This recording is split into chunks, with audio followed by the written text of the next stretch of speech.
জীবন মানে দুঃখ কষ্ট থাকবে। প্রত্যেকটা মানুষের জীবনে বেঁচে থাকার জন্য যে লড়াই করার ক্ষমতা এবং রাস্তা দুটোই কিন্তু প্রত্যেকটা মানুষের কাছে আলাদা, আলাদা। প্রত্যেকটা মানুষকে ধৈর্য রেখে জীবনে বেঁচে থাকতে হবে আর লড়াই করতেই হবে। এটাই বাস্তবতা। হাই, আমি পল্লবী। অনেককে অনেক সময় বলতে শুনি যে জীবনে বেঁচে থাকতে গেলে খুব বেশি একটা পয়সার দরকার হয় না। এটা সবথেকে বড় মিথ্যে কথা আর ফালতু কথা। কারণ জীবনে বেঁচে থাকতে গেলে প্রত্যেকটা মুহূর্তে পয়সার দরকার। কতটা পয়সার দরকার সেটা একমাত্র যারা মধ্যবিত্ত ফ্যামিলি থেকে বিলং করে তারাই খুব ভালো মতো জানে। এই দুনিয়ায় তোমার কাছে পয়সা আছে মানে সব বন্ধু-বান্ধব তোমার, সব আত্মীয়স্বজন তোমার।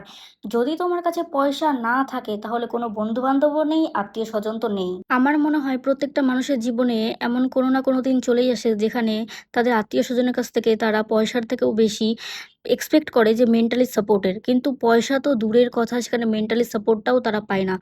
আমার মনে হয় সেইসব আত্মীয়স্বজনদের সুখের দিনের থেকেও দূরে রাখা উচিত। যখন বিপদের দিনে তুমি কোনো আত্মীয়স্বজনদের পাশে পাবে না, তখন আমার মনে হয় না সুখের দিন তাদের সাথে ভাগ করে নেওয়াটা খুব একটা জরুরি বা দরকার আছে বলে। আমার মতামতের সাথে যে সবার মতামত মিলবে তার কোনো গ্যারান্টি নাই।